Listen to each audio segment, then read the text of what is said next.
leaders have told us that the war on terror may last 100 years. The new kind of war against a shadowy enemy that can never be defeated. Either you are with us, or you are with the terrorists. Generation after generation will have to lay down its liberty in an endless war for global empire. It was a breathtaking display of firepower. And the Pentagon says, we haven't seen nothing yet. The perfect specter to convince populations to relinquish their liberty in the name of security. There is no doubt that Saddam Hussein now has weapons of mass destruction. There is no doubt that he is amassing them to use against our friends, against our allies, and against us. And if he does not disarm, the United States of America will lead a coalition and disarm him in the name of peace. We've been told that we're facing a 100-year war that will last generation after generation. In this film, we will explore who pulls the strings and who benefits from the dark spectacle of modern warfare. We will answer the question, do the people know how they are controlled? Do they understand the systems of power that surround them? The modern propaganda machines of public relations that wash their brains and fill their minds full of ball games and mindless fluff. Is the population beginning to realize that governments throughout history have used the specter of fear to drive their populations into acquiescing to total tyranny? September 11th, national ID cards, Big Brother, the Iraq War, the 7/7 bombings in London, the invasion of Iran. How are they all interconnected? In previous films, we have focused predominantly on September 11th as the foundational event, the pretext for the current geopolitical structure. The smartest thing to do is pull it. And they made that decision to pull. And then we watched the building collapse. National polls show that most Americans and Westerners believe the official story of 9/11 to be a fraud. And a large part of that majority believes that 9/11 was an inside job. But the establishment press continues to contest any alternative view concerning 9/11. In this documentary, we will first look at historical events that are not contested.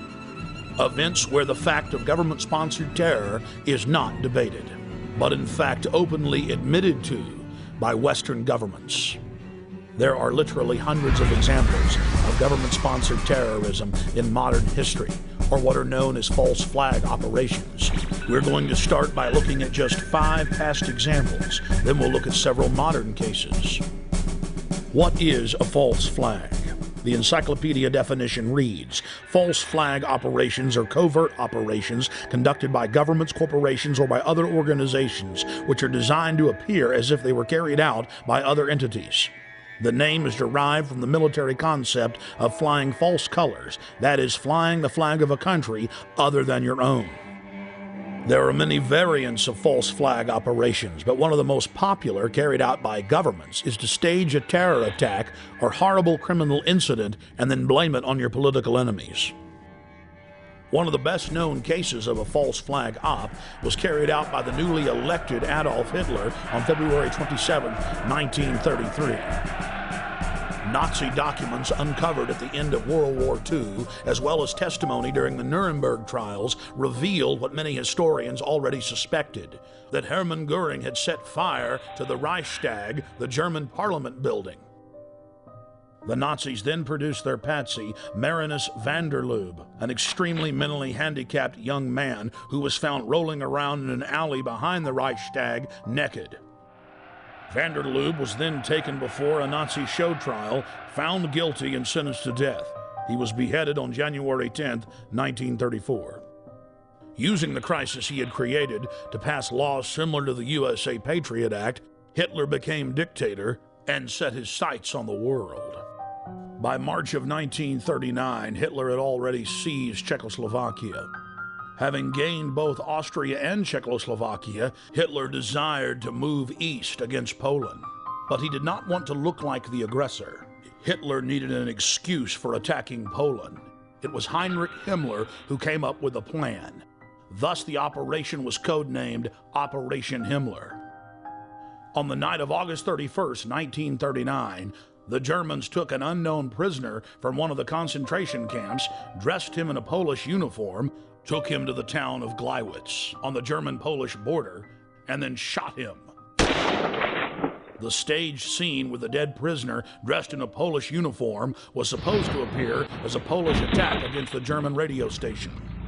German radio, newspapers, and newsreels were flooded with images of what appeared to be a dead Polish soldier who had dared attack the Reich.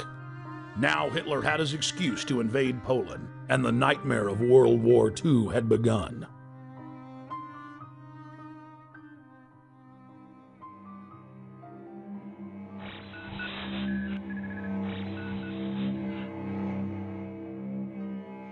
In 1953, the Central Intelligence Agency, working in tandem with MI6, overthrew the democratically elected leader of Iran, Dr. Mohammad Mossadegh. Mossadegh had been educated in the West, was pro-America, and had driven communist forces out of the north of his country shortly after being elected in 1951. Mossadegh then nationalized the oil fields and denied British Petroleum a monopoly. The CIA's own history department at CIA.gov details how U.S. and British intelligence agents carried out terror attacks and then subsequently blamed them on Mossadegh. In the late 1990s, large sections of Operation Ajax were declassified. The field commander of Operation Ajax was none other than the grandson of President Theodore Roosevelt, Kermit Roosevelt. Before his death in 2000, Roosevelt went public to the media, bragging about his patriotism in carrying out terror attacks in Iran and blaming it on the government. The provocations included propaganda, demonstrations, bribery, agents of influence, and false flag operations. They bombed the home of a prominent religious leader and blamed it on Mossadegh. They attacked mosques, machine gun crowds, and then handed out thousands of handbills claiming that Mossadegh had done it. The handbills read, "Up with Mossadegh, up with communism, down with Allah." Dr. Mohammad Mossadegh was incarcerated for the duration of his life.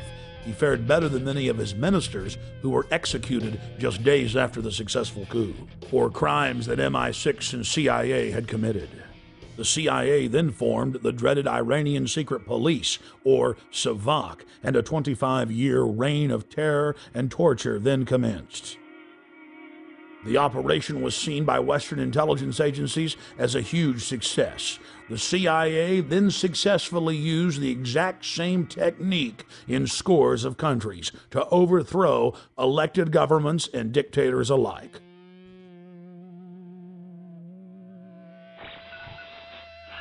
Operation Gladio is an umbrella name for literally hundreds of bombings carried out by Western intelligence agencies and NATO in Italy, Western Europe, the Middle East, Latin America, and Asia. From 1947 until 1981, Italian presidents have gone public admitting Operation Gladio targeted innocent civilians and was to be blamed on leftists and communists.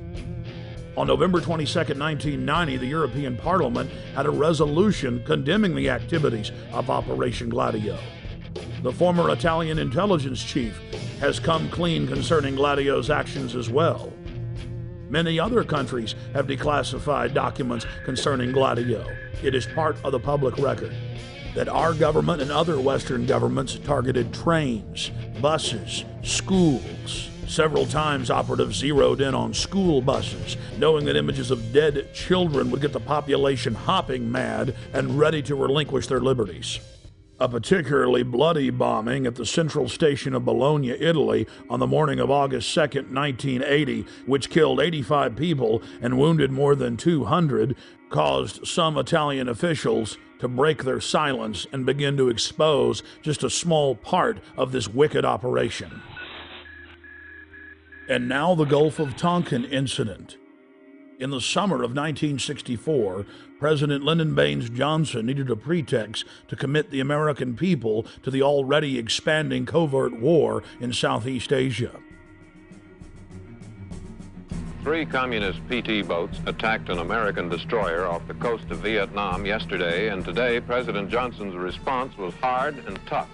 To any armed attack upon our forces, we shall reply.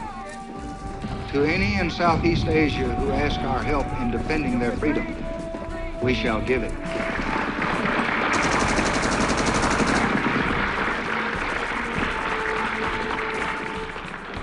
In November of 2001, the LBJ Presidential Library and Museum released tapes of phone conversations with the President and then Defense Secretary Robert McNamara, where they openly discussed plans to use the staged Gulf of Tonkin incident as a pretext to expand the war. Then, in late 2005, the National Security Agency declassified its own official history of the Gulf of Tonkin and admitted that intelligence agency officers had deliberately skewed the intelligence and claimed that Vietnamese patrol boats had attacked U.S. destroyers on August 4, 1964, when in reality they had done nothing, even while being fired on by U.S. forces. Congress then authorized the Gulf of Tonkin Resolution. The Tonkin Lie paved the way for 58,000 American deaths and over 1.5 million dead Vietnamese.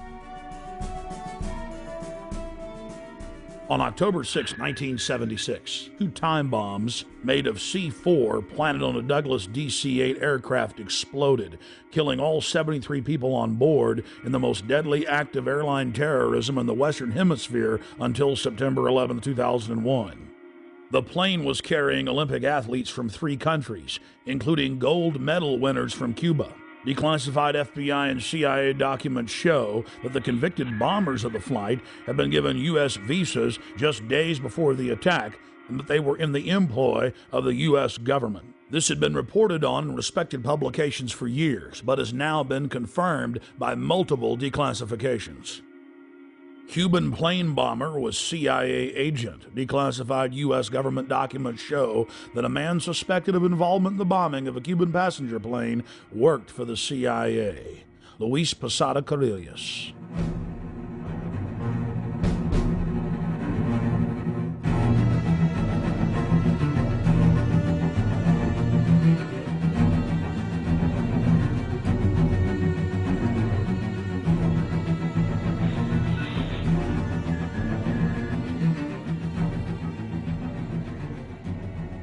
In the early 1960s, the chairman of the Joint Chiefs of Staff, Ella Lemonser, concocted a plan for false flag operations as a pretext to invade Cuba and for war with the Soviet Union. In Operation Northwoods, they planned to hijack jets by remote control, crash them, and blame the attack on Cuba. There were many other terrorist attacks they planned to carry out that were contained within the document. One scenario mentioned was the destruction of a U.S. naval vessel that was to be blamed on a foreign power as a pretext for war with any enemy they picked. President Lyndon Baines Johnson went operational with Northwoods on June 8, 1967 during the Six-Day War. During the Six-Day War between Israel and the Arab nations, the USS Liberty was sent by Johnson to collect electronic intelligence in the eastern Mediterranean. The clearly marked U.S. intelligence ship was 14 miles off the coast of Israel in international waters. A short time after the air attack had been completed, the 3 torpedo boats approached us from our starboard quarter at high speed and in an apparent torpedo launch attitude. Israeli surveillance aircraft flew low over the ship and clearly identified it as an American vessel. At 2 p.m. that afternoon, the USS Liberty was attacked by 3 Mirage 3 fighter bombers. From the onset of the attack, the fighter bombers were jamming U.S. signals. Not only were they jamming U.S. signals specifically, they were also unmarked, the only unmarked aircraft in Israel's arsenal. The fighter bombers strafed the ships with their cannons, dropped conventional munitions and napalm on the ship, repeatedly from stem to stern. After the Mirages had done their work, the ship was hit by medium bomber Dassault missiles carrying napalm and other munitions like white phosphorus. The USS Liberty was then attacked by 3 Israeli torpedo boats bearing Israeli flags. The torpedo gunboats opened fire with high-caliber machine guns and launched torpedoes. A single torpedo struck the ship, blowing a hole in both sides, entering the ship and leaving a 30-foot exit hole when it exploded. Then the torpedo boats began strafing life rafts in the water, an international war crime. While all of this was happening, the oversized American flag flew clearly above the ship. The attack on the Liberty went on for hour after hour after hour. During the entire attack, the USS Liberty continually called the Sixth Fleet that was nearby, begging for air support or rescue. 2 aircraft carriers in the Med responded by launching fighter aircraft. Unbelievably, they were recalled by the White House. Rear Admiral Geist, then commanding the carriers in the Sixth Fleet, called Washington personally to confirm the recall order. Secretary of Defense McNamara came on the line, and then President Johnson himself told Geist, "I want that goddamn ship going to the bottom. No help. Recall the wings." Imagine being Admiral Geist begging the president to allow you to defend an American ship that's under attack and being told by him that he wants the ship going to the bottom. Despite the fact that the U.S. carriers withdrew their help, a Russian spy ship appeared and witnessed part of the attack. After 3 hours into the attack, the Israelis withdrew because there were witnesses, allowing the damaged USS Liberty to limp to safety. 40 years after the attack on the USS Liberty, we know exactly what happened. I've interviewed former chairman of the Joint Chiefs of Staff, Admiral Thomas Moorer. I've interviewed the admirals that were on the line who heard what President Johnson said. I've even talked to the head JAG officer of the Navy, who was ordered to falsify the reports and cover up what had really happened. One of the Israeli pilots has gone public as well, saying that 3 times he refused over his radio to headquarters to attack the ship, saying clearly that it was an American ship in international waters and an ally. He was ordered under threat of court-martial to engage the ship. In a nutshell, this is what happened. President Johnson had personal control over the ship, parked it in the Mediterranean, made a backroom deal with Israel to attack it with an order to kill all aboard. Then the attack on the ship was to be blamed on Egypt. The U.S. would enter the war and take over the entire Middle East. In the aftermath of the attack on the most highly decorated ship in U.S. history, the captain and his entire crew were told they would spend life in prison or be killed if they told anyone what happened. Captain William L. McGonigal was given the Congressional Medal of Honor in secret and told not to tell anyone that he had won the award.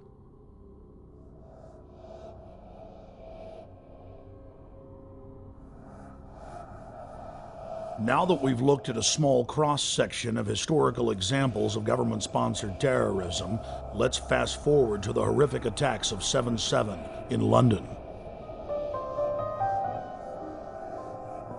Tony Blair, leader of the pro-war Labour Party, had lost a huge number of seats in the Parliament and was fighting to keep his position as Prime Minister. And then right on time, the bombings of 7/7 and 7/21 occurred. Within days of the London bombings, evidence began to emerge indicating Western intelligence agency involvement. I traveled to London from Austin, Texas, to personally investigate.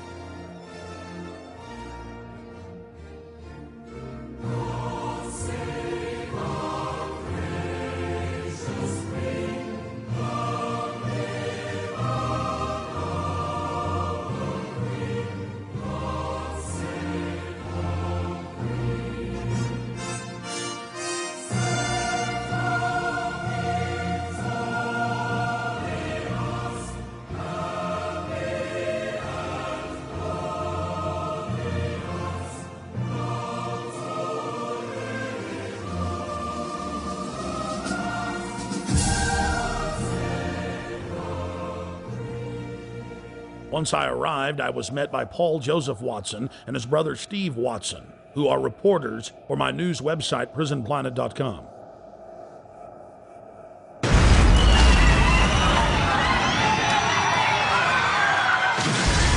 To understand the London bombings and who perpetrated them, you first need to look at 3/11/2004, the bombings in Madrid, Spain.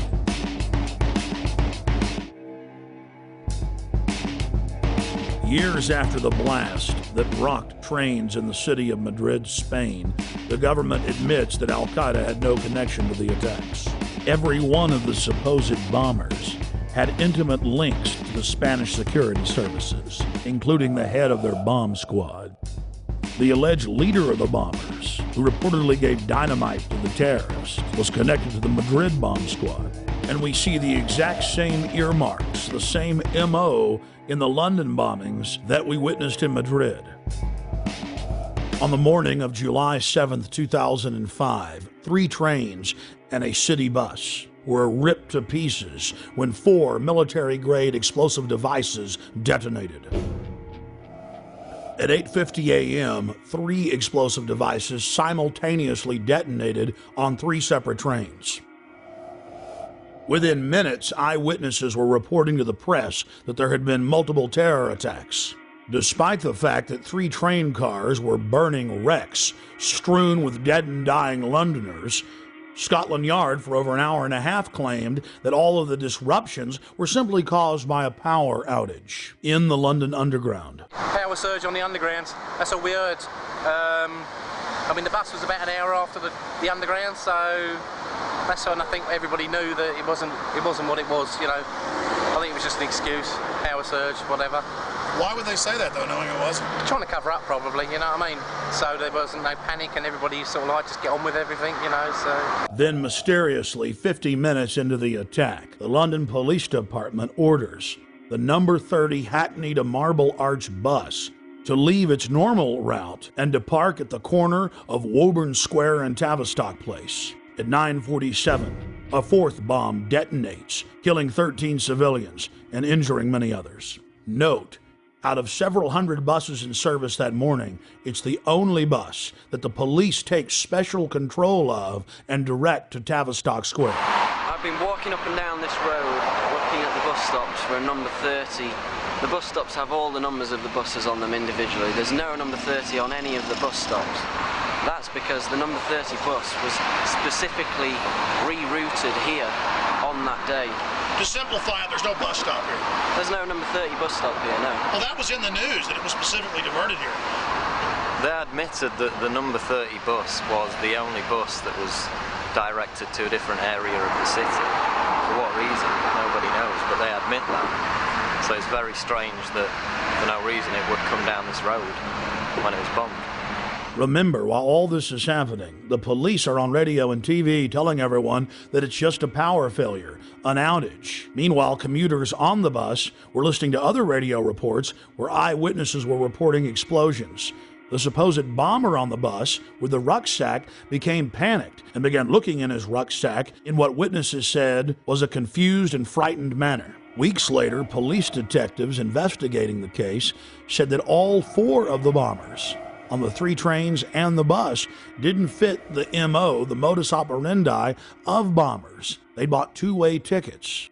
They'd played games of cricket the night before. They had good jobs and happy families. One of the alleged bombers was caught by surveillance camera arguing with the ticket clerk about the price of his pass. After Scotland Yard detectives had a chance to talk to some of the eyewitnesses from the bus and the trains, they stated clearly on the record that they believed that the bombers did not know that they had explosives in their backpacks. This was only one of many huge developments in the case that only received bare mentions in the back of the newspaper. The July 29th edition of Fox News Channel's Dayside program revealed that the so-called mastermind of the 7/7 bombings, Harun Rashid Aswad, is a British intelligence asset. Former Justice Department prosecutor and FBI terror expert John Loftus exposed the fact that Aswad was being protected by MI6 and was clearly under their control. Aswad is believed to be the mastermind of all the bombings in London. On the 7/7 and 7/21, this is the guy, we think. This is the guy, and what's really embarrassing is that the entire British police are out chasing him, and one wing of the British government, MI6, or the British Secret Service, has been hiding him. And this has been a real source of contention between CIA, Hold on, John. Justice Department, and Britain. MI6 has been hiding him. Are you saying that he has been working for them? Oh, I'm not saying it. This is what the Muslim sheikh said in an interview in a British newspaper back in 2001. So he's a double agent, or what? He's a double agent. He's working for the, so he's working for the Brits to try to give them information about Al-Qaeda, but in reality, he's still an Al-Qaeda operative.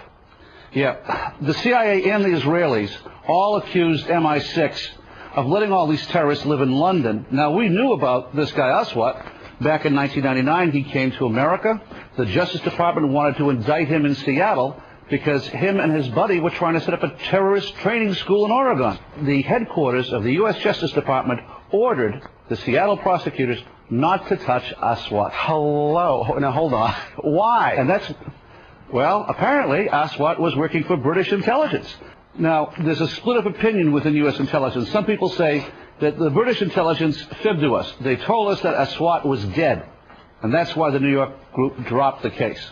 That's not what most of the Justice Department thinks. They think that it was just, again, covering up for this very publicly affiliated guy with Al-Mujaroon. He was a British intelligence plant. Our CIA says, okay, let's arrest him, but the Brits say no again? The Brits say no.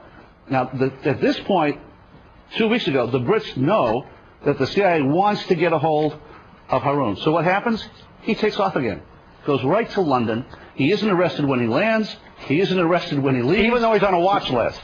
He's on the watch list. The only reason he could get away with that was if he was working for British intelligence. He was a wanted man. And then takes off the day before the bombings, as I understand it? Yeah, and goes to Pakistan. The Pakistanis arrest him. They jail him. They jail him. He's released within 24 hours. In London, we spoke with David Shaler, a former MI5 agent who was convicted of breaking the Official Secrets Act and imprisoned for 6 months. With regard to 7/7, there has been a witness report now included in a local British newspaper called the Cambridge Evening News, in which somebody who was on one of the tube trains says that he didn't see a man with a rucksack. In fact, after the explosion, what he saw was metal pointing upward from the bottom of the carriage. That would indicate, of course, that the bomb was not carried onto the tube train, but was in fact attached underneath it. Now again, nobody in the British national press is following that up. Now I hope investigators and the police are. A current member of British Parliament and a former cabinet minister in Prime Minister Tony Blair's government, Michael Meacher, was sacked in 2003 for raising important questions on the eve of the Iraq War. Atrocity of London bombings where 56 people were killed. That was on the 7th of July, 7/7 we call it. It's a very convenient way of ensuring there is fear, of ensuring that there is control, and of ensuring that those who are in the know, and of course we cannot tell you because it is all secret, are in a position of extreme power. As part of our inquiry into the London bombing, we wanted to investigate the suspicious death of Jean-Charles de Mendes. Within days of his brutal murder at the Stockwell tube station in the London Underground, evidence of a cover-up began to emerge. We were at the station just a week after he was killed, and many of the facts we've covered were already public knowledge. But still, some of the locals made excuses for the police. What did you witness with the unfortunate Brazilian man that died? All we saw was the police running into the station with guns. That's all we saw. We didn't see anything else at all. And then after that, a couple of seconds after that, we were vacated down South Lambeth Road. That was all we saw. We didn't see anything else. I mean, are you sad for him and his family that he's dead? Oh, yeah, but at the end of the day, he should have stopped and surrendered, shouldn't he? If it had happened in his own country, he would have been shot down as well. So, with all that's gone on, the police were only doing what they thought was best, as far as I'm concerned. Why do you think he ran? Well, because his visa had run out, obviously, but he's not going to have armed police running after him just because his visa's run out, has he? So, the police were protecting, you know, the people travelling on the tube, so I don't see any wrong in what the police have done at all. I understand your view on that. Why do you think they shot him 8 times in the head? Oh, I don't know. It's a lot of times to shoot him. It is a lot of times to shoot him. How many times did you hear they shot him? 5 at first. 5, and then, no, 3 first, then 5, then it went up to 8. So... And the police admit they tackled him and then shot him. Well, they told him to surrender, didn't they? They told him to stop, and he didn't. He carried on running, so, you know. What else could they have done, as far as I'm concerned? 007, huh? 007. License to kill. Yeah. I still believe that there should be a shoot-to-kill policy. I still believe, personally, but that's my views, you know. I think people should give up their liberty for freedom. All right. London police were later forced to admit that Mr. Jimenez never ran from them, wasn't wearing a heavy coat, and that a special army unit had killed him execution style with over 10 shots to the head at point-blank range. The British government was so desperate to keep the details of the shooting secret that they went so far as to arrest an ITN television journalist who had simply gotten a copy of what would normally be a public police report. Government whistleblowers and police have also been suspended and arrested for telling the truth. We had our details taken and were threatened with arrest simply for asking questions of locals outside the Stockwell station and videotaping police. Where are you based? Austin, Texas.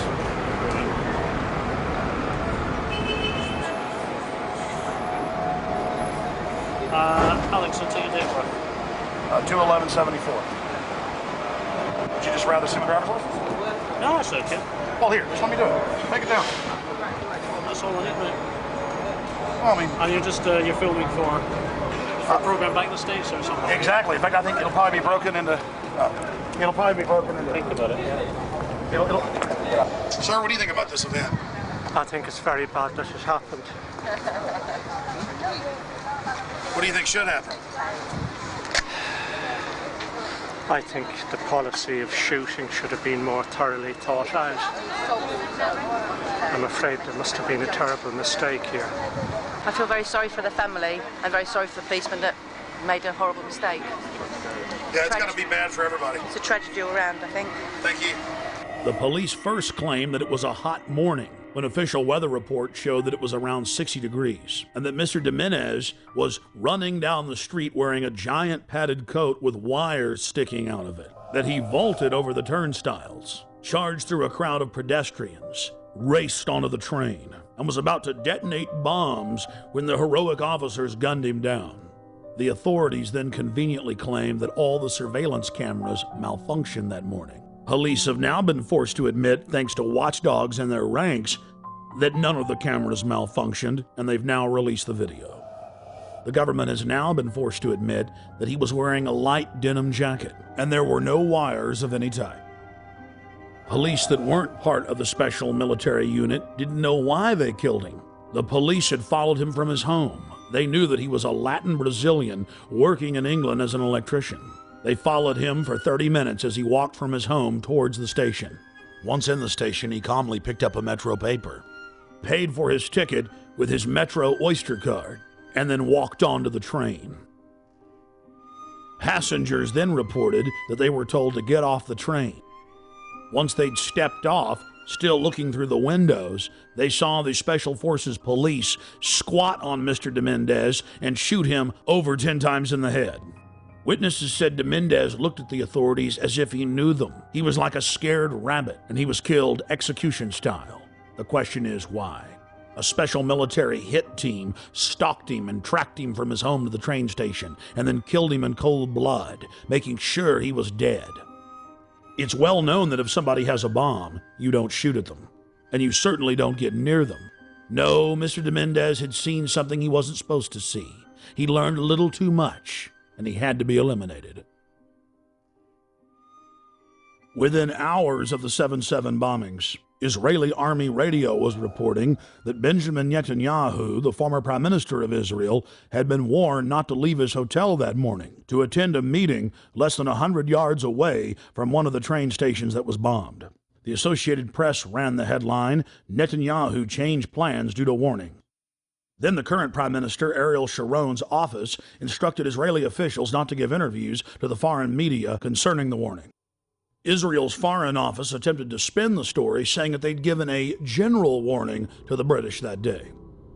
Then, several weeks later, the head of Mossad told a major German newspaper that he indeed had issued a warning to Benjamin Netanyahu at 8:40 a.m., 10 minutes before the first blast.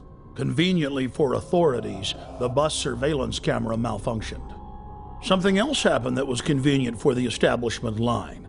All 4 of the supposed bombers' identification cards survived unscathed at all 4 events. But there was just one problem. In one case, one of the bombers' IDs was found at 2 separate locations. As the evidence mounts, it is crystal clear. Only criminal elements of the British government could stage the attacks and then engage in the cover-up. The reason the Netanyahu story is important is it clearly shows that other intelligence agencies were aware of what was going on in London that day and took necessary precautions to protect their Minister of Finance. In 1994, the Israeli embassy in London was bombed. This was at a time when I was in the service. I joined the Middle Eastern section shortly after that, and I was actually astounded to read a document written by a senior MI5 officer who'd seen all the information coming in about this attack, and he said that he believed that the Israelis had bombed their own embassy. In any staged terror attack, governments have to be extremely careful to keep the operation shielded, compartmentalized. Most people in government are moral individuals who believe that they're standing up for their nation's sovereignty, for its national interest, and it's absolutely essential to keep them in the dark. One of the chief tools used by governments as a smokescreen is staging exercises or drills at the exact same time and exact same places as real events. When the Oklahoma City Federal Building was bombed, the Bureau of Alcohol, Tobacco, and Firearms was staging an anti-terror drill with their bomb squad on the morning of April 19, 1995, at the same time that the real event took place. On the morning of September 11, 2001, the Pentagon was running 5 separate drills, 2 of the drills targeting the exact same targets at the exact same time. That caused NORAD to stand down, believing it was just a drill. And London was no different. It's important to note that those taking part in the drills need not know that they're part of a larger operation. In fact, it's better for the conspirators that they not be informed. One of the chief reasons this is done is so that if any of the operatives carrying out the attack are caught by other elements of the government, they can simply claim that they were taking part in a drill or an exercise. NSA, Infopol 9, and Echelon-type systems that are scanning for terrorist chatter will be fooled into believing they've simply picked up part of an exercise. On the morning of 7/7 in London, there was a simultaneous exercise targeting the exact same trains, the exact same bus, at the exact same locations, at the very same time. What we're supposed to believe is some kind of coincidence. There was also an anti-terrorist drill going on 7/7. And again, just like 9/11, they were talking about attacks on the same targets, the same kind of tube stations, and exactly the same time as the actual attack happened. We learned of the drills of 7/7 on 7/7 from Peter Power, the head of Visor Consultants, a crisis management firm based in London. Mr. Power was the former spokesperson for Scotland Yard. Mr. Power told National British Television, ITN News, about the drills. Today we were running an exercise for a company, bearing in mind I'm now in the private sector, and we sat everybody down in the city, 1,000 people involved in the whole organisation, but the crisis team, and the most peculiar thing was we based our scenario on the simultaneous attacks on the Underground and mainline station. So we had to suddenly switch an exercise from fictional to real. And one of the first things is, get that bureau number. When you have a list of people missing, tell them. And it took a long time. Just to get this right, you were actually working today on an exercise that envisioned virtually this scenario? Almost precisely. I was up until 2 o'clock this morning because it's our job, my own company, Visor Consultants. We specialise in helping people to get their crisis management response. How do you jump from slow time thinking to quick time doing? And we chose a scenario with their assistance which is based on a terrorist attack because they're very close to a property occupied by Jewish businessmen. They're in the city, and there are more American banks in the city than there are in the whole of New York. A logical thing to do. And I've still got the... I was going to say, how extraordinary today must feel for you as it unfolds. He repeated himself to BBC Radio 5. The thing that concerns me is that what are we doing for the thousands of men and women actually who are in London working? And I say that because at 9:30 this morning we were actually running an exercise for over a company of 1,000 people in London based on simultaneous bombs going off precisely at the railway stations that happened this morning. So I still have the hairs on the back of my neck standing upright. To get this quite straight, you were running an exercise to see how you would cope with this, and it happened while you were running the exercise? Precisely. And it was about 9:30 this morning. We planned this for a company, and for obvious reasons I don't want to reveal their name, but if they're listening they'll know it. And we had a room full of crisis managers for the first time they met. And so within 5 minutes we made a pretty rapid decision, this is the real one. And so we went through the correct drills of activating crisis management procedures to jump from slow time to quick time thinking and so on.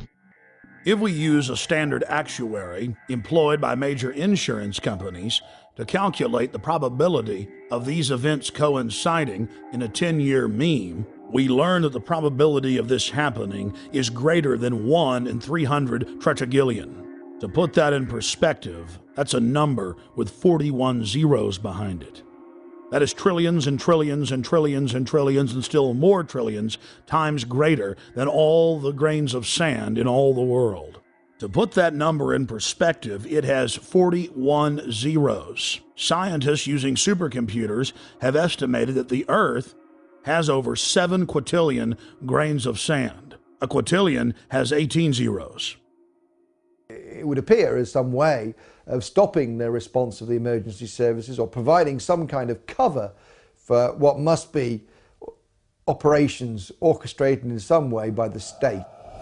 The evidence is overwhelming. All the telltale signs are there of government-sponsored terror. Only the British government had the know-how to carry out the attacks and to control the situation before and after the bombings. And of course, there's all the other admitted cases where the British government has hired terrorists to carry out assassinations or carried out bombings in their own country as a pretext for political control. And then, of course, there's qui bono, Latin for who benefits, who stands to gain. In the weeks leading up to 7/7, Tony Blair's poll numbers had fallen to the lowest point in his 7-year administration. Blair came an inch from losing control of the parliament and was fighting calls from within his own party to step down as prime minister. Support for the war was dismal. Despite the bombings, which did improve his approval ratings and support for the war, he was still only barely able to maintain control over the British House of Commons. In the wake of the bombings, Tony Blair's administration descended on the British people with a raft of tyrannical legislation, attacking the press, freedom of assembly, and setting up the conditions needed for a martial law takeover of the nation through the Civil Contingencies Act. And of course, the bombings took place while world leaders were meeting in Scotland, so Bush and Blair could grandstand and blame the whole thing on Iraq, legitimizing their war. Despite the fact that the G8 World Summit was coming to England on July 7th, the British government lowered the terror threat on the London Underground in early June and conveniently lowered security. We were told that we invaded Iraq to bring the nation freedom, but Pentagon documents show their real plan was to balkanize the nation into 3 or 4 sections and foment endless sectarian civil war. The true objective was to ensure the nation remained in turmoil as a pretext to build permanent military bases, as well as delivering long-term profits to defense contractors. Think about it. Do defense contractors make more money if they were just in Iraq a year, or now the projected decade? United States, British, and Israeli forces have all been caught repeatedly carrying out staged terror attacks in Iraq in an attempt to keep the war going. In the interest of time, we'll look at just one example. In late September of 2005, in the British-controlled city of Basra, 2 British Special Forces SAS commandos attacked a group of police at a checkpoint, killing one and injuring another. When they were finally subdued and brought into custody, their car was filled with plastic explosives, automatic weapons, rocket-propelled grenades, and other bomb-making materials. Why would members of Britain's most elite fighting force, the Special Air Services, be dressed up like Arabs out shooting police with a car full of plastic explosives in a city that had been racked by sectarian violence? the governor of Basra in Iraq, ordered that the British soldiers be held for trial for the murder they'd committed. Within hours of their incarceration, dozens of British tanks and hundreds of soldiers assaulted the main police station in Basra, killing jail guards and police in the process to free the two commandos. Over 150 prisoners escaped, and the controlled mainstream media reported on the incident as if it was no big deal. We cannot wait for the final proof. The smoking gun. It could come in the form of a mushroom cloud. The United States knows that Iraq has weapons of mass destruction. Saddam Hussein already possesses 2 out of the 3 key components needed to build a nuclear bomb. In early February of 2006, members of the British government leaked documents that the White House admits are authentic. Known as the White House Memo, it is the minutes of a pre-war meeting between Prime Minister Tony Blair and George Bush in the Oval Office. The minutes contain the discussion of a classic false flag operation, where Bush tried to lure Saddam into war using UN aircraft. Mr. Bush told Tony Blair of the extraordinary plan during a meeting in the White House on January 31, 2003, 6 weeks before the war started, the Times of London reported. The Times reads, President Bush had plans to lure Saddam Hussein into war by flying an aircraft over Iraq painted in UN colors in a hope he would shoot it down. The memo also contained details of President Bush's plan to have defectors claim they had seen weapons of mass destruction that didn't exist. Well, it is perfectly true that we now know that the evidence, both in the United States and in Britain, which was put before the people, turns out to be wrong. It was known to be wrong. It was fed to Parliament. It was fed to Congress in order to get the necessary support. But we don't want the smoking gun to be a mushroom cloud. When Congress threatened to block the reauthorization and expansion of the U.S.C. Patriot Act in 2006, President Bush announced that he would still enforce the law even if it was not a law. That, by its definition, is dictatorship.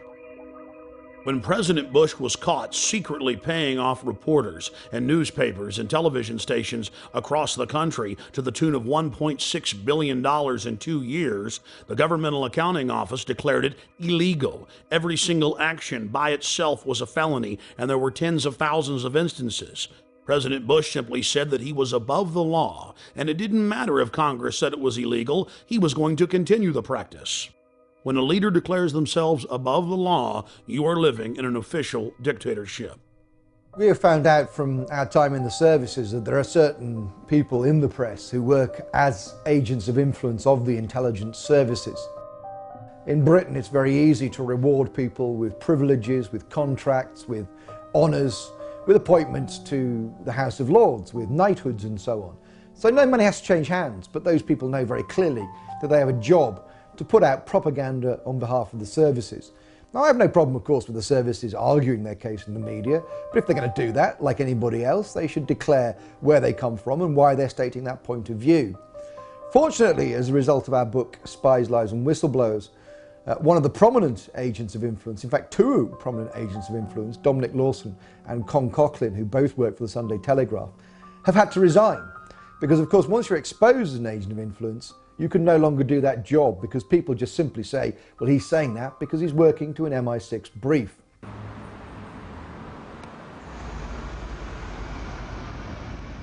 When Congress informed Bush that secret arrest, secret detention, and torture was illegal, he simply had his Attorney General, Alberto Gonzales, issuing a policy paper claiming that it was lawful. Known as the infamous torture memos, Gonzales said that they would simply stop calling it torture and call it pressure, and that if someone died in custody from torture, that was acceptable. But White House counsel John Yoo went even further. In memos that he wrote for the president that were used by the military as their authority to engage in torture, he stated that they could even torture small children in front of their parents, in some cases sexually. And in another shocking turn, President Bush has taken to signing pieces of legislation that haven't even passed the Congress. President Bush was also caught engaging in warrantless searches using the National Security Agency to spy on the American people. Bush claimed that he had executive authority to ignore any federal law he wished. The 1878 Posse Comitatus law bars the military from engaging in law enforcement activities against the American people. Bush was caught using the Defense Intelligence Agency, a branch of the Pentagon, to spy on peaceful anti-war activists. He again claimed that he was above the law. Bush then claimed that the Constitution gave him the right to spy on the American people. Of course, the Constitution and Bill of Rights says the exact opposite. In the midst of the scandal, the retiring head of the National Security Agency went before the National Press Club and informed everyone that there was no need of a warrant in America. He chastised a reporter who claimed that you needed probable cause to search someone.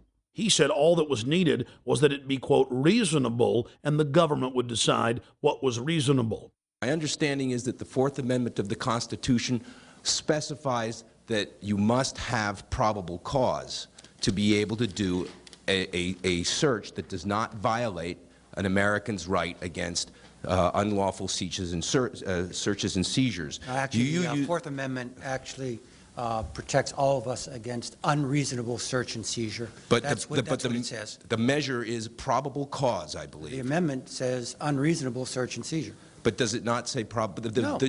The court standard, the legal standard, search and seizure. the legal standard is probable cause. General, you used the terms just a few minutes ago, we reasonably believe.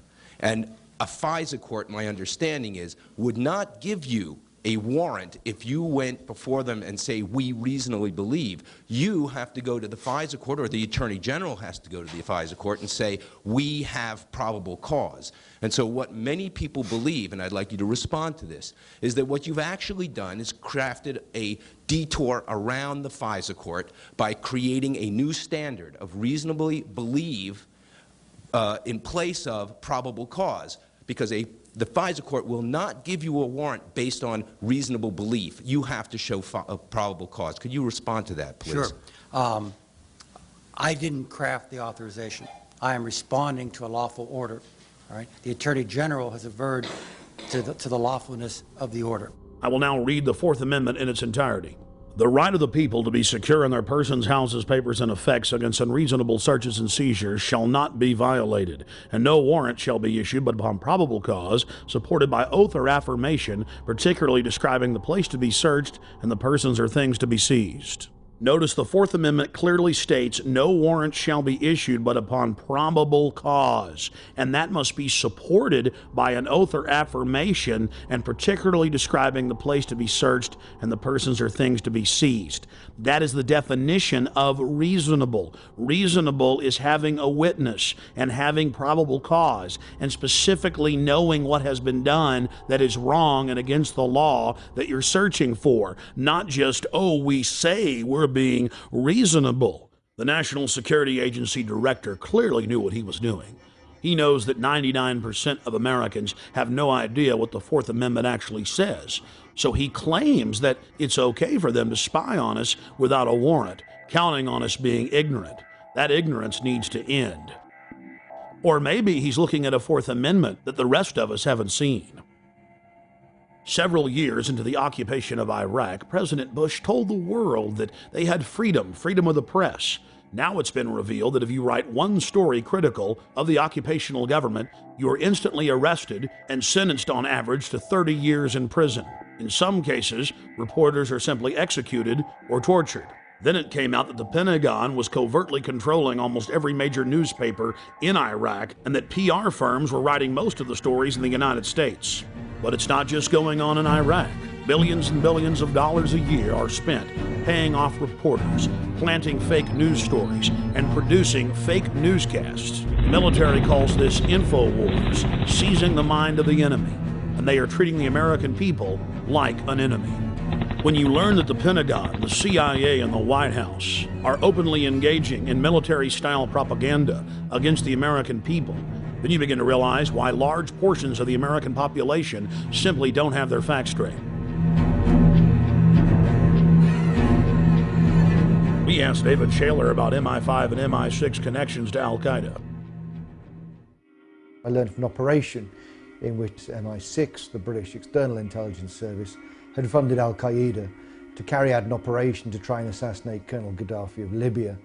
And once I'd become briefed on a plot in which MI6 was funding our terrorist enemies without government permission, I no longer wanted to be part of that setup.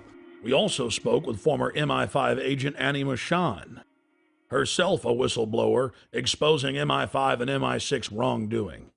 I went public in conjunction with my partner because we'd seen so many dreadful things going on, and we believe that the British public deserves better protection. My own, not so much government but intelligence services, were carrying out operations in which innocent Libyans died. David was briefed officially by MI6 officers on their attempt to assassinate Colonel Gaddafi by funding Al-Qaeda in Libya. So I felt the need to say something about that. It took a long time to have the courage to be able to do that with the newspapers in this country, but eventually I decided that was the only way forward. We had to leave our friends and family, we had to leave our jobs, our home, everything in London with 3 days' notice because the newspaper suddenly decided to kick into action. I lived in exile for 3 years. In fact, when I actually tried to use a legal route to alert the British government about MI6 funding Al-Qaeda, I was the one thrown in prison. We then tried to negotiate with the government. We tried to say, please take our evidence about the crimes we've seen. The government refused then, and to this day, 8 years on, they are still refusing to take David's evidence and my evidence about crimes committed by our intelligence agencies. We have sources who have told the press, sources in America from the State Department and the CIA have confirmed that payments were made to a group in Libya that was associated with Osama bin Laden. A document actually appeared on the internet which predates the attack and describes exactly the modus operandi, the way of carrying out the attack, the timing of the attack, the people involved, the Islamic extremists and so on, that I described when I went on the record. As a result of the attacks on 7/7, the British people seem much more complacent and will allow the state to infringe their liberties in a way that they wouldn't allow them to do otherwise. While in London, I learned that Parliament had just passed a law that would ban any type of free speech within several miles around the British Parliament building. Blair's approval ratings go up when there is an event. Bush's approval ratings go up when there is an event.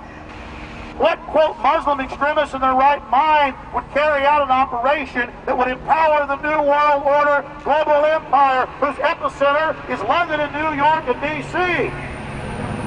Why would anybody put up with this? My friends, never give up your liberty. Stand up against tyranny. Learn the truth and find out who has the motive. Find out who has the motive to scare you into submission, to intimidate you, to bully you into accepting their wars of global war and empire and genocide. At a time like this, I think people are prepared to give up a little bit of their liberty, aren't they? Just a bit. I mean, yeah, it's okay. I mean, if you've got nothing to hide, it's not really a problem, is it? I think we should be just a bit firmer on what we've allowed here. I think we've been too democratic and we've been too soft. What it's done to people who wish to demonstrate is increasingly worrying. A lot of demonstrations, both at Genoa, at the G8 at Gleneagles, many other places around the world. There is no wish of those who demonstrate, in my view, for violence. They disagree profoundly with what their governments are doing. I'm not saying whether they're right or wrong. I'm simply saying that they should have the right to do so without harassment, intimidation, or indeed being charged, attacked, and being seriously injured. Because the only ones who are going to be allowed to have the big loudspeakers out in the public areas, just like in China, are going to be the state. I must say one of the things that does concern me is Brian Hoare, who camped outside Parliament in the square, which actually faces the parliamentary buildings, faces the large iron gates where ministers come in and MPs go in and out. It may be ignored, he may be laughed at, he may be mocked, but at least he is able to do it, and some people may listen, and you may have more effect than we realise. Now, we call that, or at least we used to call that, free speech. What about the Freedom Lady, the Statue of Liberty?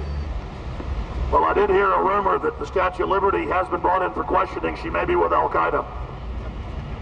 You're probably right. Freedom Doctor. 6 times they've taken me to court. Oh no, we took them to court this time, by the way. We took Mr. Charles Clark the Home Secretary, and Mr. Ian Blair, the Commissioner of Police. I was the complainant, they were the defendants, and it was found in my favour. It is very much a concern that we've actually got an Act of Parliament which in one of its sections is clearly designed to prevent him or people like him putting across a message which they feel passionately about and which could be heard within the confines of Parliament. I find that very worrying. I bullhorned Parliament 3 days before the law went into effect. George Bush carried out 9/11. Do you think some people in a cave, were able to have NORAD stand down? Do you think that people in a cave were able to have all of this happen? It's a total and complete fraud. The New World Order is using terror to scare you into submission, and they will be defeated. And here in this supposed free country where they're trying to pass a law to stop this, they're here to talk to us. I witnessed local activists bullhorning Parliament, and the local police didn't have a problem with that. But as soon as I got on the bullhorn and began talking about pertinent issues, they became very upset and enrolled me into some type of troublemaker database. You've got to understand that governments stand to gain from terror, to scare you into submission, to attack. Dick Cheney, in September of 2000, openly wrote a document called Rebuilding America's Defenses. And he said, we need a Pearl Harbor event. The U.S. government wants to carry out terror attacks to blame it on their enemies. 9/11 was a self-inflicted wound. 9/11 was an inside job. It was orchestrated. It was engineered by the globalists.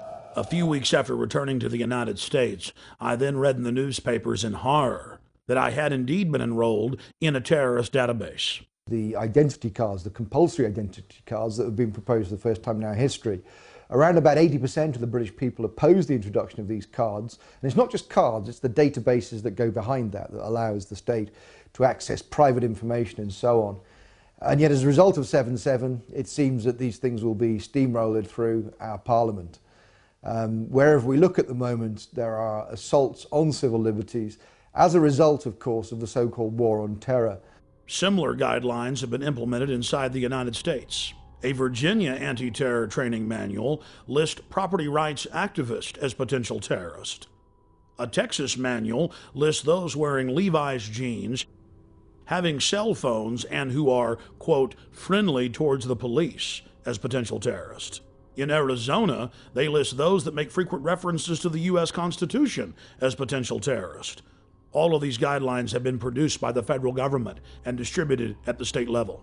The federal government itself has told police to be on the lookout for drivers who have road almanacs or driver atlases.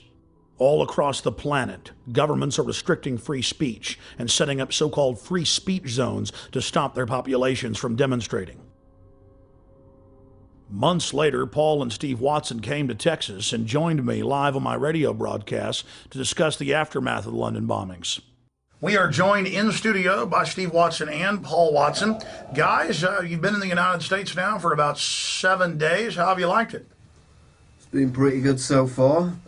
Obviously, it's all Western culture, so it's pretty similar. But when we were in London, I mean, there were so many facets to it. But what was it like to have the police march up to you and tell you to turn your camera off when you were just on a public street interviewing people? Well, I mean, the fear-mongering at the time, we were there right after the bombings, 3 weeks after the first bombings, I believe, but then there was the second failed attempt. So the state of panic was still quite high, even though Londoners basically were apathetic to the attack. They just got on with their lives. They weren't really buying the government propaganda on it. We had case after case where we'd be out on the street doing interviews with people, and we'd be showing the video cameras, and there were people working right there at the Hard Rock Cafe, and I'm like, look at these cameras, they're everywhere, they're in plain view, and the manager comes out and goes, you know, thanks for showing me that, I've never noticed those. What's your name, sir? Charlie. I'm Alex, nice to meet you, Charlie. Alex, how you doing? Good. What do you think of the new symbol of the United Kingdom is going to switch from the Union Jack to the black surveillance camera? Well, you know, there's plenty going on in London, so they need the surveillance cameras everywhere. But I mean, it's going to be the new national symbol, or of course I'm being sarcastic, but really it has become the national symbol. 4+ million surveillance cameras in the great city of London alone. To say about it. You know, I don't even see them there. You don't see them? They don't exist? No. 4 million in the city? That's the first time I've even noticed they're there, and I've been working here a year. Out of sight, out of mind, huh? That's it. That's kind of Orwellian, though. You seem like a smart guy, but did you know only the smartest people in the inner party know how to engage in doublethink and doublespeak, where you don't even notice the cameras that are there? In fact, if you say they're not there, they're not there. Here, together, let's say they don't exist. All right, they don't exist. 2 + 2 = 5, hey. Hey, you could get an inner party membership. All right, I'm into it. I mean, that was actual doublethink. Steve, Paul, you want to comment on that?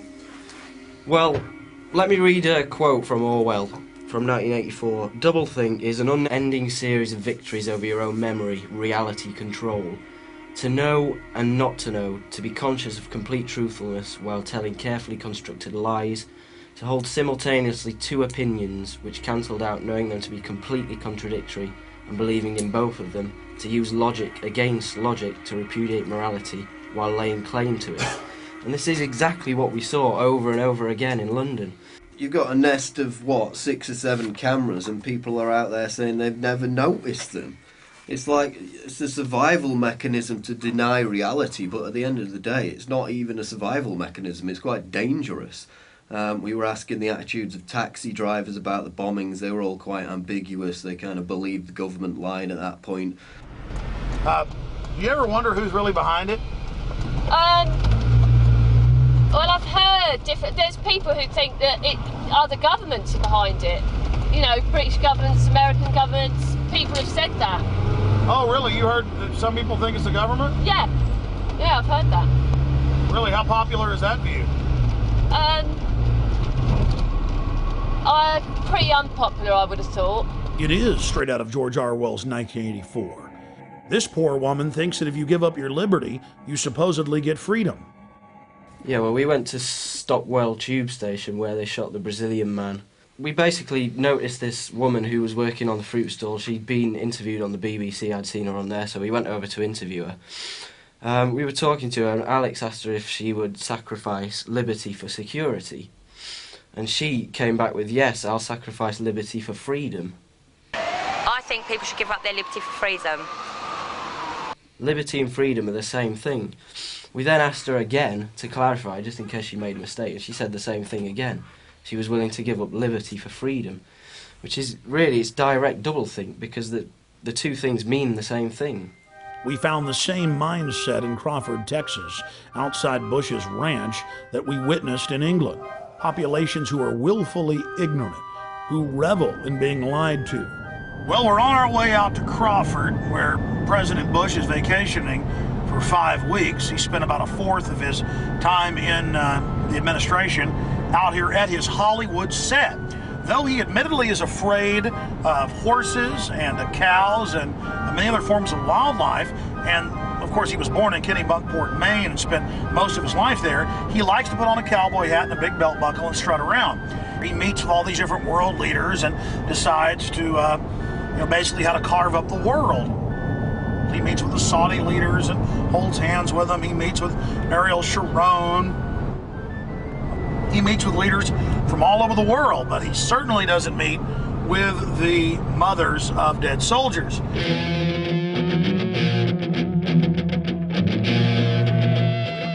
They don't have any skin in the game, so it's easy for them to say, let's keep our troops over there, let's complete the mission, even though we don't even know what the mission is. That's really a theme, that we got to get them before they get us. Do you think Iraq attacked us on 9/11? Maybe not Iraq itself, but the belief in the cause that those people have did. Yeah, absolutely. 15 of the 19 hijackers came from Saudi Arabia. Bush is out at his ranch holding hands with the royal princes, but then we've got to go into Iraq. No, I mean, seriously, sir, it's a serious issue. I know where you're going. Where do you think we're coming from, though, sir? I mean, tell me. A lot of you are trying to connect this, we're in bed with Saudi Arabia BS, and this is all a big farce to get Saudi oil and all that. That's not what it's about. So our government isn't in bed with Saudi. Okay. While in Crawford, we ran into Ray McGovern and spoke with him about Iraq. Ray McGovern is a retired, senior-level CIA analyst whose career spanned the administrations of John F. Kennedy to George H.W. Bush. His duties included chairing national intelligence estimates and preparing the president's daily brief. I believe that they are still interested in permanent military bases there. I believe they are still interested in controlling the oil from that part of the world. And so it will be stay the course. It will be 6, 7, 8 U.S. troops killed every day or every week. And what's below the surface here was revealed to me by a very well-heeled gentleman who came up to me after a speech I made outside of Milwaukee in a very affluent suburb. He said, "Mr. McGovern, get real. I mean, what's your problem?" He said, you don't have any problem with, you don't deny that we need the oil, do you? And I said, no. He says, well, you know, 6, 7, 8, 10 Marines a week for the oil. You have to admit that's a very, very cheap price for the oil. I said to him, you know, how do I handle this? I said, well, the utilitarian argument is probably the best. I object to it, said I, because we can't do it. There are 1.3 billion Muslims in this world. They're not going to let us do it. It's already widening. The borders are porous. We can't do it. Well, that didn't convince him. He said, well, I think we can do it. I said, oh, well, suppose your son was one of those 6 killed in Iraq last week. And you know what? He looked at me like it had never occurred to him.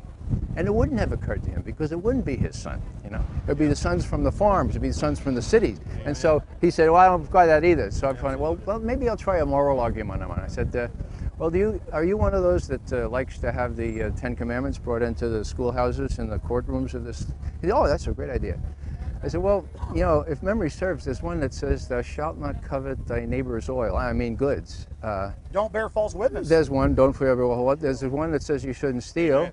And there's also one against killing, if I remember correctly. So maybe you want to subtract 4 and bring in the 6 commandments into the schoolhouses and the courtrooms of this world. Get real, I said. This is a moral issue.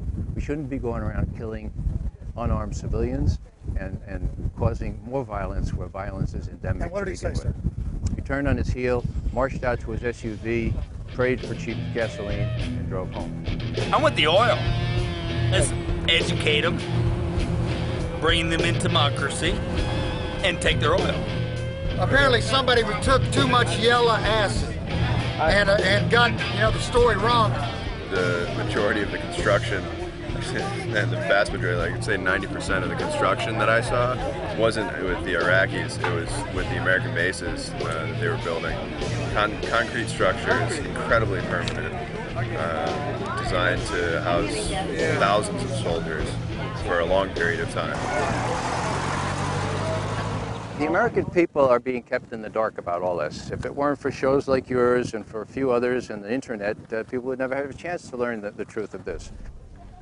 What Cindy Sheehan has done is brought a human dimension to this. They said, look, people are getting killed, including my son. A lot of Iraqis are getting killed.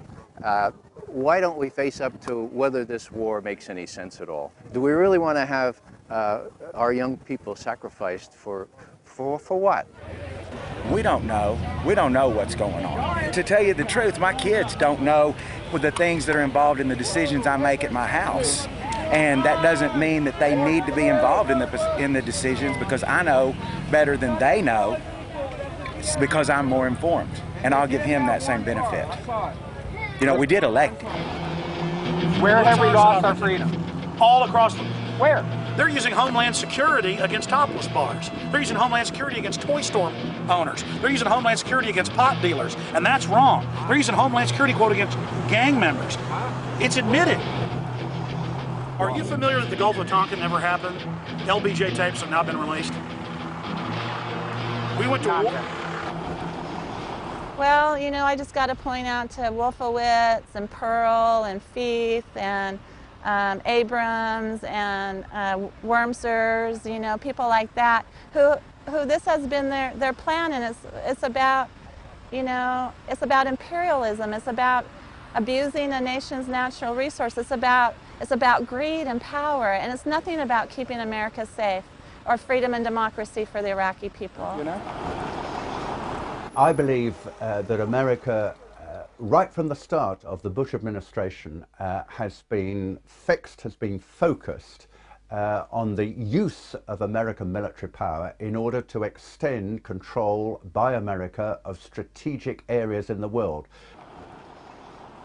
Now we have the Downing Street minutes, which show that as early as July 23, 2002, the head of British intelligence, just back from Washington, said to his prime minister, "It's a done deal. The decision for war is inevitable.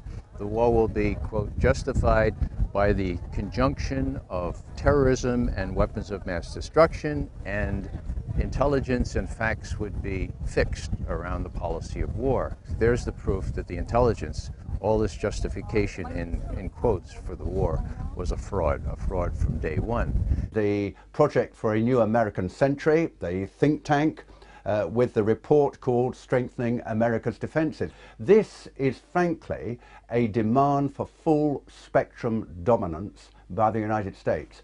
I think the most chilling aspect of the Project for a New American Century document is this kind of transformation of our foreign policy, this kind of strengthening of America's defenses is a revolutionary change, and is not going to happen at all quickly, absent a new catalyst of massive proportions, for example, a new Pearl Harbor.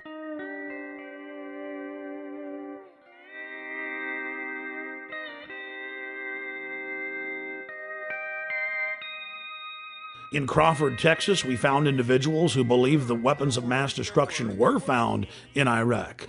No weapons of mass destruction were found. Are you kidding me? Do you buy that? Yes. Of course there were mass. Of course there were. David, there were. Yeah. This guy would make a great citizen in George Orwell's fictitious 1984. If we took him all away, does that still mean that if he had the capability, would he still? See, that's in the mind. Well, she's got an ad on TV that said he lied, my son died. You know, he hasn't lied to nobody. What did George Bush lie about? He said he was going to protect weapons this of mass country. destructions. That no matter what it took to keep the enemy out of our backyards. He never said there weren't going to be nobody killed. That's war. I think they're saying that Bush lied about WMDs, not about troops were going to die. But did he though? Those weapons were there. The authoritarian powers of the state, which are available to government, is very dangerous. And I think we live in a state, we live in states, both the United States and the UK, where the powers to question, to call in evidence, to demand explanation, to hold to account those who are in control, are gradually, systematically being weakened. This is very dangerous in a democracy.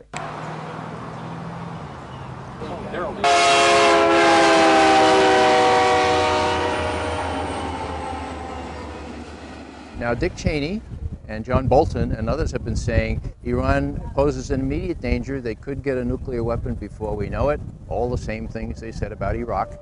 And so we have to do something about that now. You know, he said the same thing about Iraq, and like you said, he was caught red-handed. It's proven to be lies. Why should we believe him about Iran? I'm pleased to tell you, American people, that the National Intelligence Estimate just put out on Iran says that Iran cannot possibly have a nuclear weapon for 10 more years. Let me say that one more time. Iran can't be a nuclear power, weapons-wise, for 10 more years.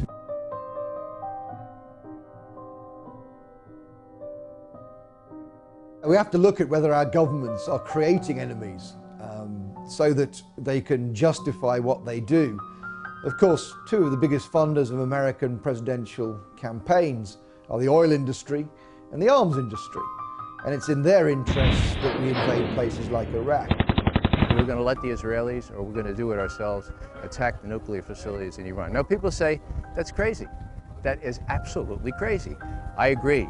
The problem is, folks, the people running our policy toward Iraq and Iran were widely known in the 1980s when I was briefing the Vice President and others as the crazies, okay? The crazies. You come in on Monday morning and somebody would say, Guess what the crazies did late Friday night? And you know exactly who the reference was.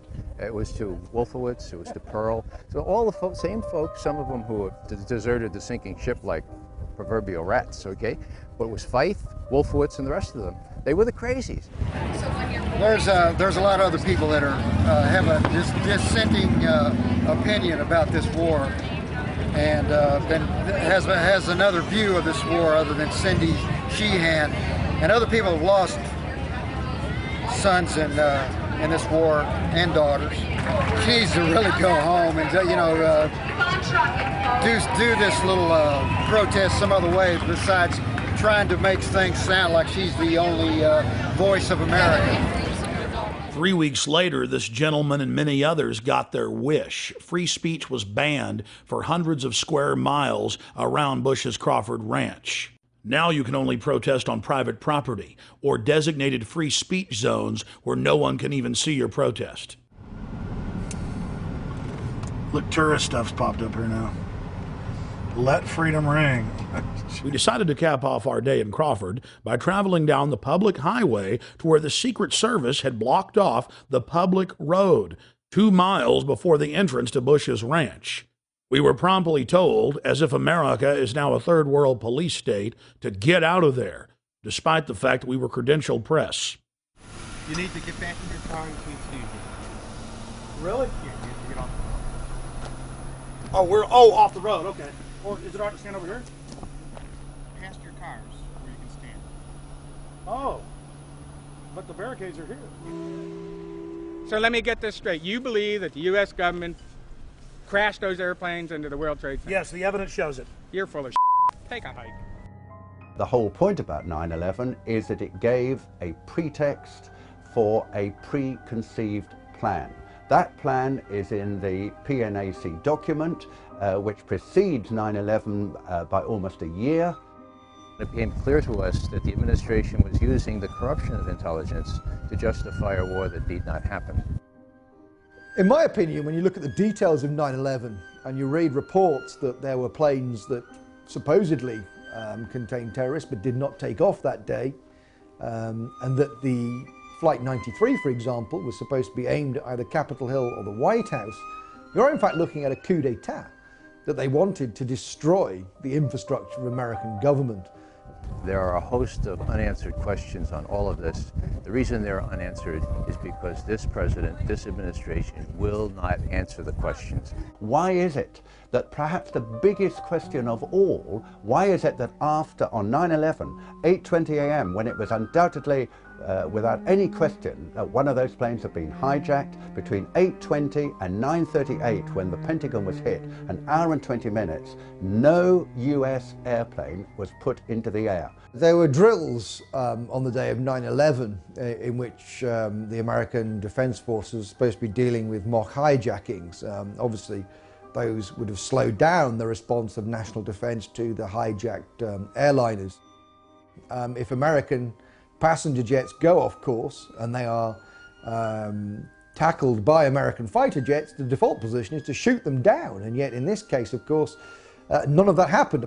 There was the Andrew Air Force Base 10 miles from Washington. It has a squadron of F-16 fighters. None of those was put into the air. This is absolutely almost incredible. The most powerful military technological country in the world, albeit under a terrifying attack, was not able to put planes into the air, which actually could probably have stopped at least the second and third hits.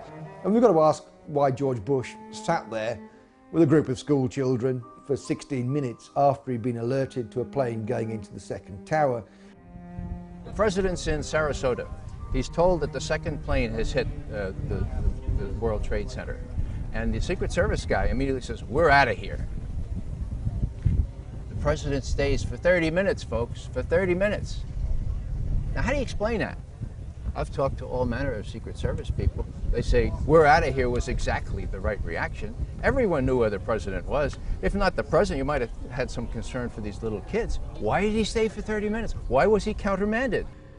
The implication, of course, is he knew exactly what was going on, that he knew that he wasn't under attack. I think all of this needs to be explained. It wasn't in the congressional report. There was no serious examination of this. And there is the amazing statement made in the official congressional report that the American authorities have not managed to trace the source of the funding. And then the most amazingly disingenuous statement, ultimately, is it of little consequence. It is of massive consequence.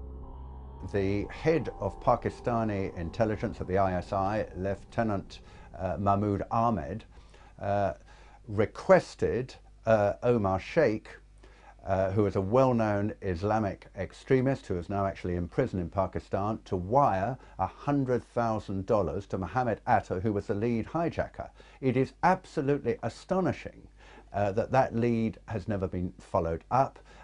As it happened, General Mahmoud was actually on a visit to the United States, both before and just after 9/11, and saw many leading government officials. For people to dismiss these questioners as conspiratorial advocates or conspiratorial theorists, that's completely out of line, because the questions remain because the president, who should be able to answer them, will not. We have plenty of evidence that the attack on Afghanistan was planned.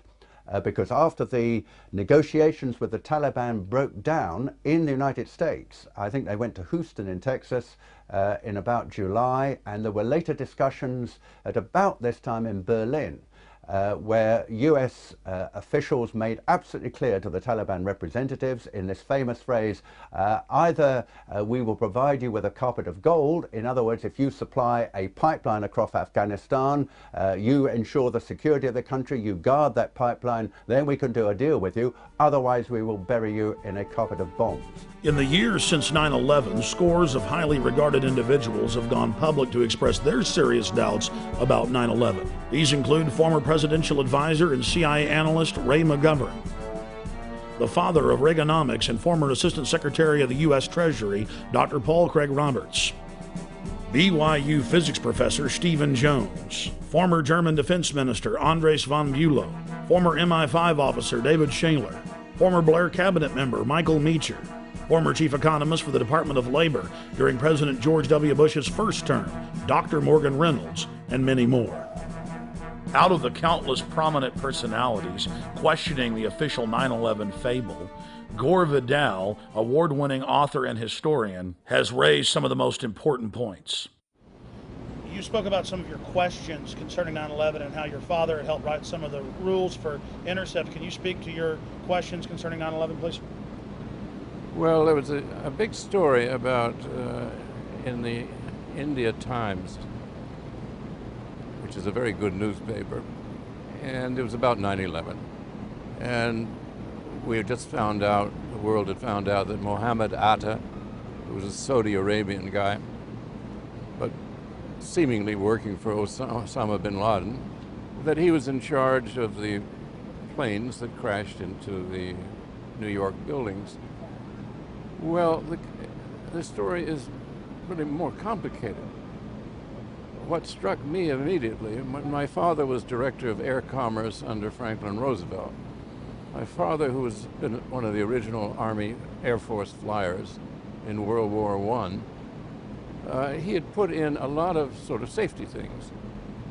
In the event of a hijacking of a passenger liner or any plane that they knew about, that fighter planes would be scrambled, that is, sent up into air immediately within minutes, in order to force the plane down, to change course, shoot it down if you had to.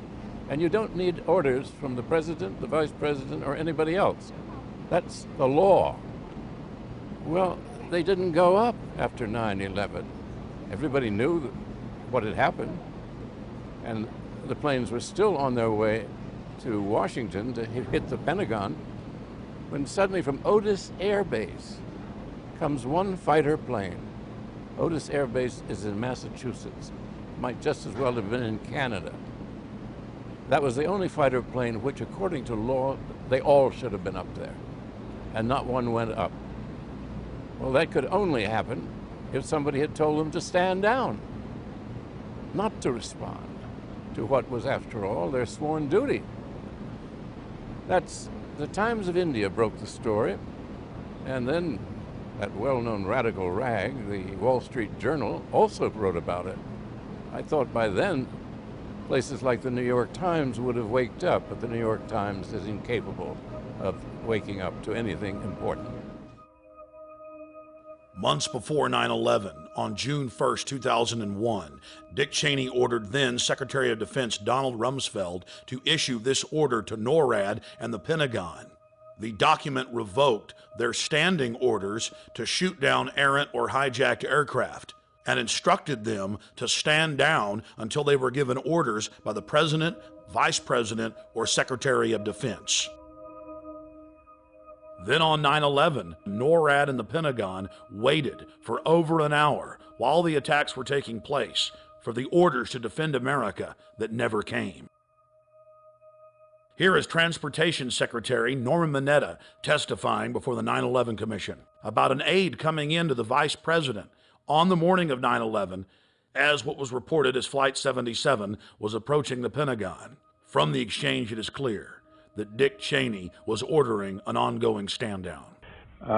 I wanted to focus just a moment on the Presidential Emergency Operating Center. You were there for a good part of the day. I think you were there with the Vice President. And we had that order given, I think it was by the President, that authorized the shooting down of commercial aircraft that were suspected to be controlled by terrorists. Were you there when that order was given?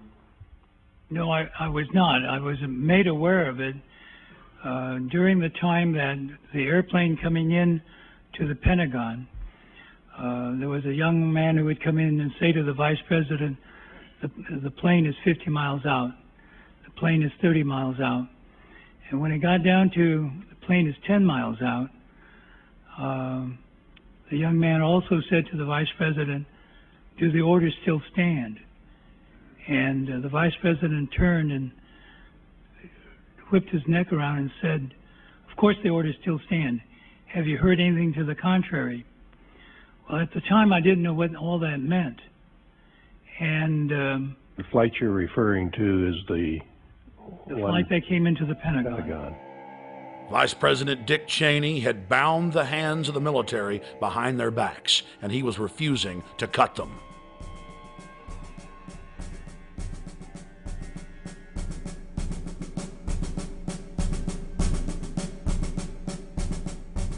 On the 5th anniversary of the September 11th coup against America, thousands of citizens took to the streets of New York to expose the cover-up. The people are sick and tired of the real perpetrators of 9/11, grandstanding like heroes and using the tragedy as a pretext to turn America into an Orwellian police state. Once everybody gets here, we're going to all get together, we're going to go over to Ground Zero. We're here to get the information out, we're here to talk to the media. We're here to make sure that the official story continues to collapse. We're here to expose the terrorists, the people that really carried out 9/11, the criminals inside the military-industrial complex.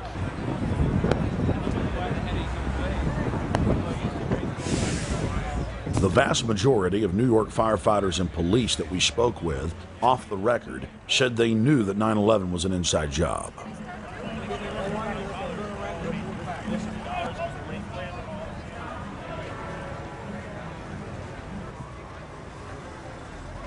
In 1933, Adolf Hitler staged a terror attack on the German Parliament building, the Reichstag, to blame it on their political enemies and set up a police state. Then Hitler, to launch World War II in 1939, launched an attack, a staged attack on the German military base outside Gleiwitz. This is mainstream news, totally released, classified. Hitler had his own military base attacked. You blame it on Poland to start World War III. You don't think the Germans just got up one morning and attacked Poland, do you? Adolf Hitler staged a fake attack on his own military base. That's how World War II started.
One of the establishment's favorite tactics to counter 9/11 truth is to claim that it hurts the feelings of the victims of 9/11 and their families to bring up alternative theories.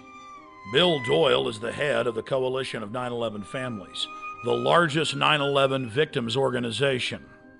He reported to us that the majority of the members of his group believe that 9/11 is an inside job and that they're sick and tired of the massive concerted effort to cover up the truth by the controlled corporate press and the government. This is a very important point because the controlled media continues to claim that victims and their families don't want questions raised about 9/11.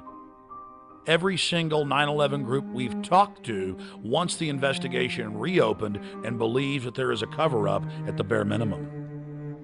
Bill Christensen was formerly the head of the CIA's Department of Foreign Threat Assessment. He has said that all the evidence points towards a total inside job. Former CIA clandestine case officer Robert Steele has gone on record saying there's enough evidence to indict Dick Cheney for involvement in 9/11. In early June of 2006, we traveled to Chicago to meet with fellow 9/11 truth seekers and expose the official story as a fraud. You cannot hide the truth. You will not hide the truth. It's coming out. Your crimes are coming out. Ladies and gentlemen, 9/11 is an inside job. It's a self-inflicted war. It's a government false flag terror operation. Research it. More people are waking up every single day. More people realize what the stakes are. They love their families, and they understand that the government is carrying out terrorist attacks as a pretext to re-engineer America into a police state. Why? To capture us to be their political slaves, to use us as an engine of global empire, to invade the planet. While in Chicago, we had a chance to again speak with former MI5 agent Andy Michon. I'm convinced that 9/11 was an inside job. And there are a number of compelling reasons why I think it was an inside job. Primarily, the collapse of the Twin Towers, which look to me to be controlled demolitions. Also the collapse of Building 7 of the World Trade Center complex. Also the fact that the air defences were stood down that day, who benefited from the attacks, of course. So there were a lot of put options put on the airlines that suffered during those attacks. It's a whole range of different evidence that adds up to something very, very suspicious about 9/11. I feel passionately that we need to expose the government involvement in 9/11, because if we don't, they will keep doing this in future. There will be another attack in order to justify another unjustifiable war. We also spoke with Dr. Morgan Reynolds. No matter how much our inert public wants to avoid this, it's eating away. It's willful denial, willful ignorance. It's eating away at the underbelly of America. And we aren't going to solve our problems by ignoring 9/11. The biggest smoking gun then and now is WTC-7. How can anyone watch it without some kind of a psyop or verbiage accompanying it and not look at that and say, hey, that building was just demolished, just the way the Las Vegas Sands was, or the Seattle Stadium, etc. Just there's no way around that. Here we are in so-called broad daylight. It's 5:20 p.m. and we've got cameras on it. And what other explanation can there be for this very conventional-looking collapse when under 7 seconds? That just has crime, inside job written all over it. We need real convictions. We need arrests. We need prosecutions.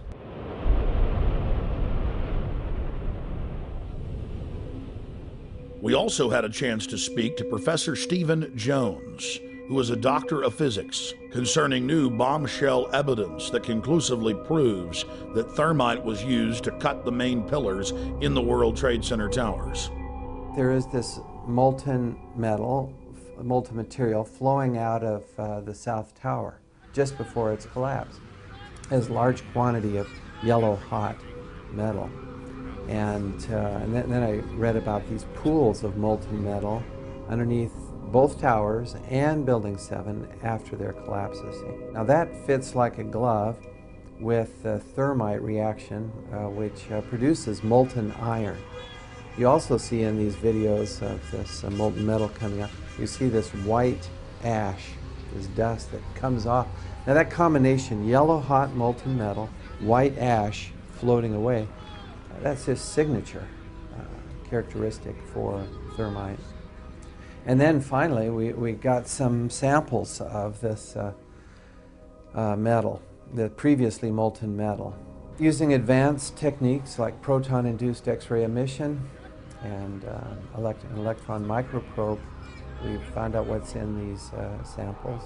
We're finding iron, also sulfur, potassium, and manganese. And these are characteristic of a variation of thermite, which is used to cut through steel very rapidly. It's called thermate. It's like, sure, you can take a knife, you take the butter out of the fridge, and you cut through that butter. Now, adding sulfur to thermite and also potassium permanganate, these chemicals, it's like heating up your knife to a very high temperature. Now it slices right through the butter. Even if the butter is cold, slices right through. Same way here, by adding sulfur and potassium permanganate to thermite, it'll now slice through structural steel very rapidly. But the end products then, you'll have sulfur and potassium, manganese, and iron, and that's what we see. Thermite had to be planted in the buildings, which of course implies directly an inside job. Someone had to have access into the building. You'd get down below and you'd see molten steel running down the channel rails. Like you're in a foundry. Like lava. We spoke with former Minnesota Governor Jesse Ventura to get his perspective on 9/11. Ventura has told the press that he is so concerned about the attack on the Bill of Rights in this country that he has now moved to Mexico and believes the country is sliding into full-bore fascism. I would just like to get your view, your take on 9/11, Gulf of Tonkin, JFK, all of it. Well, I think the most interesting thing to talk about today is, if people aren't aware, that due to the Freedom of Information Act, in the early 60s, the Pentagon had an operation called Operation Northwoods, and it never came to reality, but it was on the table, that our military would attack certain cities within the United States and make it look like Cuba did it to justify an invasion of Cuba. It never happened, but just the simple fact that they contemplated it and it was actually on the table in the Pentagon, I find that just very disturbing, that they would, even consider using our military to try to justify an invasion of another country. You did speak on Jay Leno, according to my recollection, about how Gulf of Tonkin was staged, how you were lied to, we were lied to, you lost a lot of friends. What was it like to learn that they had staged an event that didn't really happen to bring us into full-scale war in '64? What was it like when you realized that and you learned that? Well, it was very disappointing to believe in your country that they would lie to you to get into a war, that they would perpetrate a lie and that the media would go along with it. It's a real eye-opener, and you realize that if they would do it in the 60s, they'll do it again. If it works once, it'll work again. Government very much operates that way, and I really learned about it when McNamara did his tour with the film, and he came to Harvard when I was teaching there, and they pretty much had to lock me up in a room so that I wouldn't confront him. And what would you say to him if you were in a room with him? I would ask him why we were lied to and what the purpose was for it.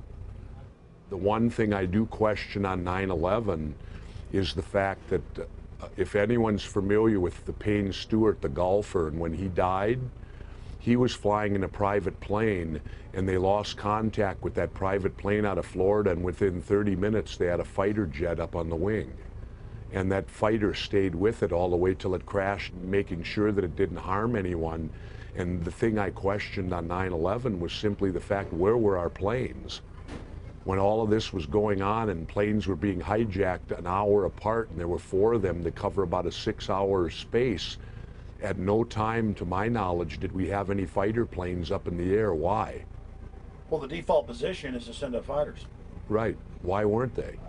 in light of the fact that there was a cover-up that got us into the Vietnam War, and there was, in my opinion, a cover-up of John Kennedy's assassination, I would just say that I don't believe it's beyond reason to not at least consider that the government certainly would do things like that.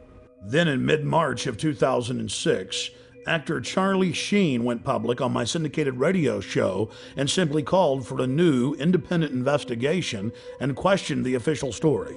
Sheen knew that the establishment lapdogs would attack his personal past, whether real or manufactured, instead of challenging him on the facts. So Charles Sheen preemptively challenged them to challenge him on the facts, something they steadfastly refused to do. Literally hundreds of vicious hit pieces were written in newspapers worldwide. Every old rumor was dredged up and thrown at Sheen, and a fresh raft of allegations was launched at him. The only national television program that was fair in its presentation was Showbiz Tonight with A.J. Hammer on CNN. On Showbiz Tonight, Charlie Sheen speaks out on a controversial theory that the government covered up what really happened on 9/11. Taking over 4 commercial airliners and hitting 75% of their targets, that feels like a conspiracy theory. Tonight, we dig even deeper. The host of the radio show on which Sheen leveled his startling allegations joins us live right here on Showbiz Tonight. The radio host who interviewed Sheen is Alex Jones of the Genesis Communications Network. Alex joins me live from Austin, Texas to talk about Sheen's riveting comments. Alex, as I mentioned, the response that we got from doing this story last night, absolutely shocking. So I want to know how it actually all came about. How did the interview with Charlie Sheen actually happen? Did you guys reach out to him? Did he call you? What was the deal?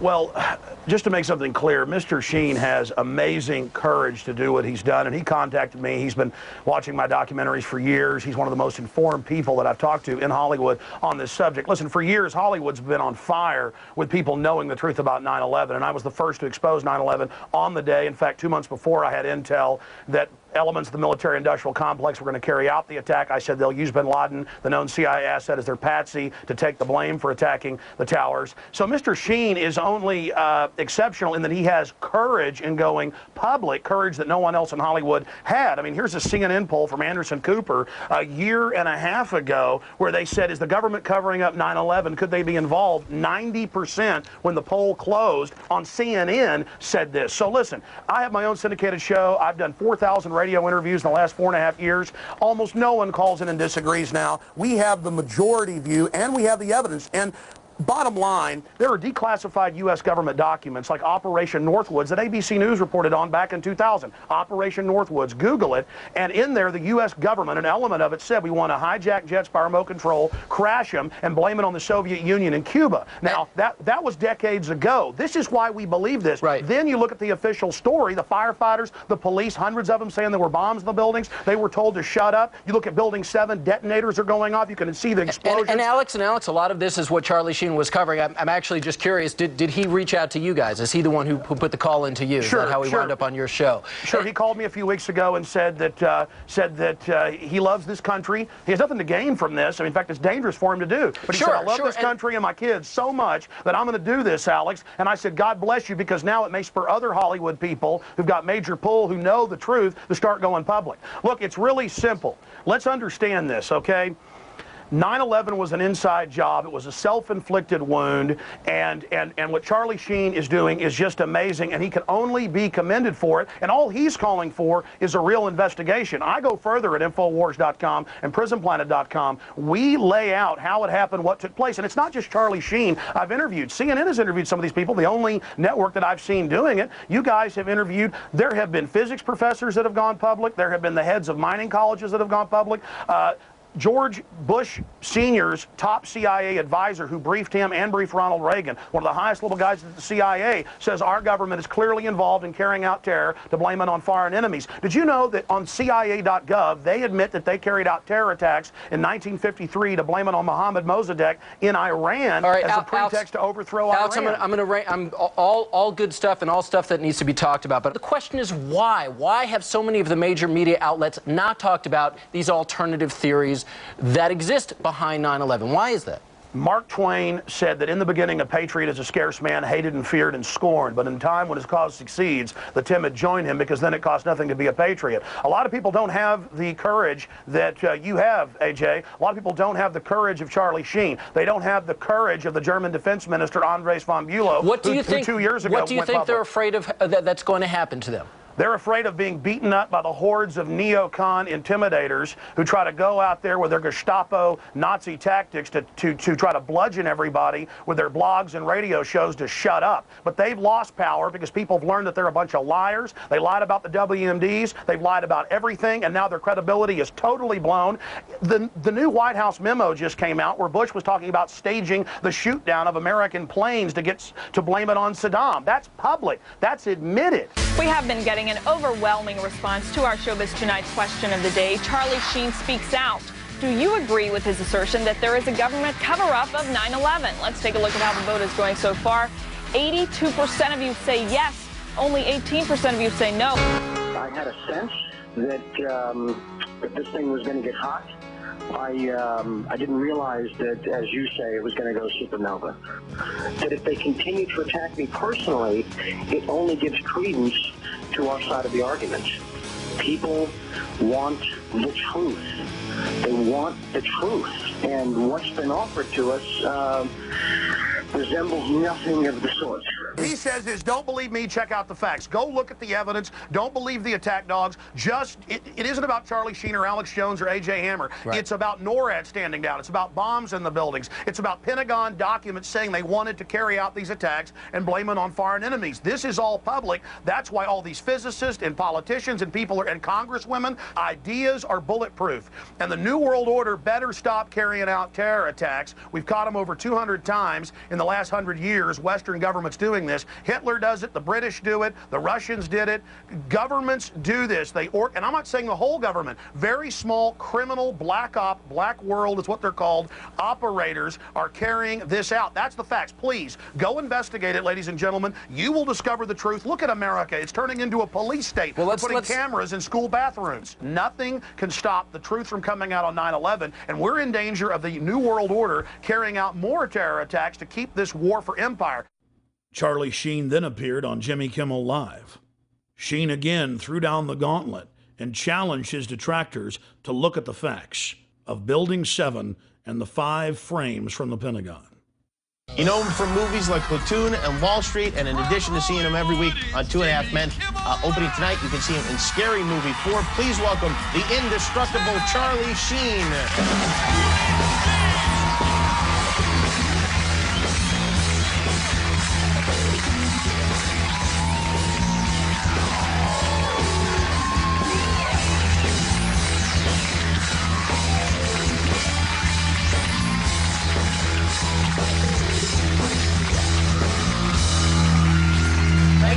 Happy almost Easter. Hey, back at you. Thank you. You had some interesting comments. You were on a radio show and you talked about 9/11, and you have is it a theory, or you just don't believe the government account of what happened on 9/11?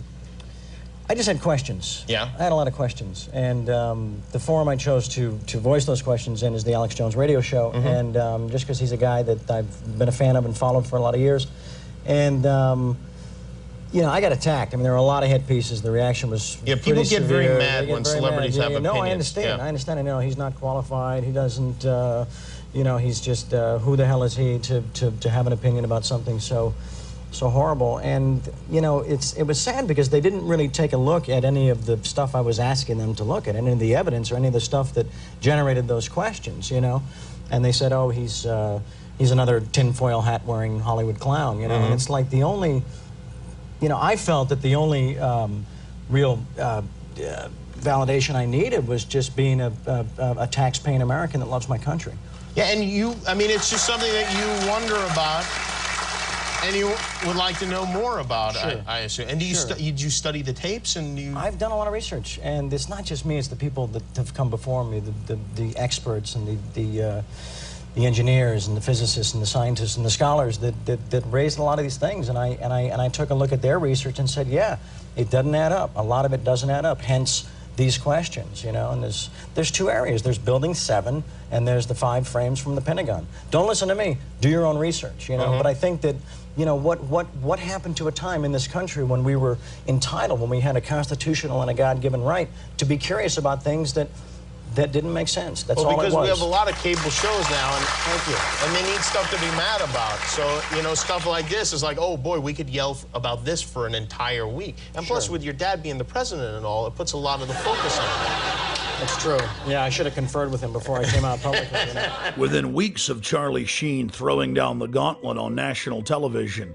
the federal government released 2 new videos, almost identical to frames released 4 years before by the Pentagon. We've got to ask questions about why the Pentagon could be attacked. This is supposed to be the most defended building in the world. We've got to look at the stills that were released from video footage of that day, which claim that a jetliner went into the side of the Pentagon and yet appear to show some kind of guided missile going in there. The establishment press chortled with glee, as if the new footage conclusively proved their claims. Tonight's other big story, the Pentagon releasing the first video showing American Airlines Flight 77 crashing into the Pentagon on September 11th. Well, that's a question. Does this prove once and for all that that is where that airplane crashed?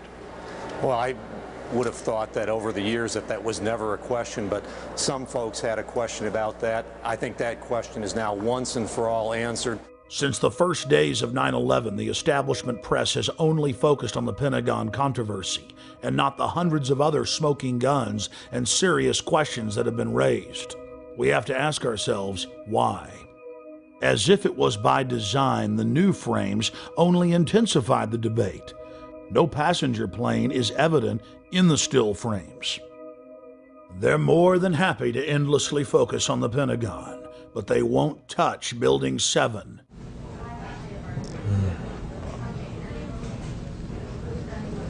It's amazing.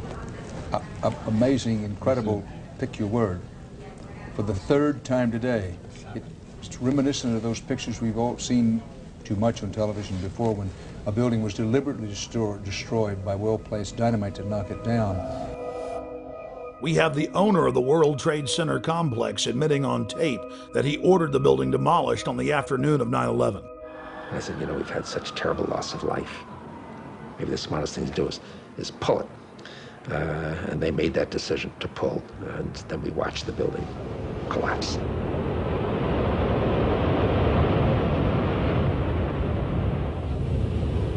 During our on-the-ground investigations in New York City over the last 5+ years, we've talked to scores of eyewitnesses who had claimed that police and firemen told them to get back from Building 7 because it was going to be brought down or, quote, explode. Building 7, while I was listening to live feed from our local public radio station later in the afternoon, they talked about Building 7. Building 7 was fine. There was no airplane that hit it. And then they even began to ruminate on the air about demolishing the building. I said, well, I don't know. I mean, you can put out fires. You know, why would you talk about demolishing a building that, you know, it wasn't hit by anything? You know, the fires weren't bad or anything like that. I will say that I spoke to a cop on 9/11 who said that it was going to come down. I don't know how he knew that. Now, archived CNN footage has surfaced showing video footage of a New York City police officer telling cameramen and civilians to get back from Building 7 because the building was going to blow up.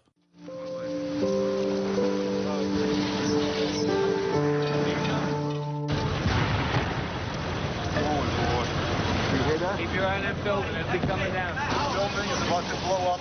Move it back. All right, guys? Sorry. We are looking back.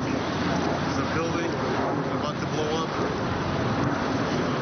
Old flame, debris coming down. Just in the last few seconds, another building, building number 7, one of the buildings in support of the World Trade Center towers, has collapsed. This is no small building, as you can see, at 47 stories. It would stand out in most American cities.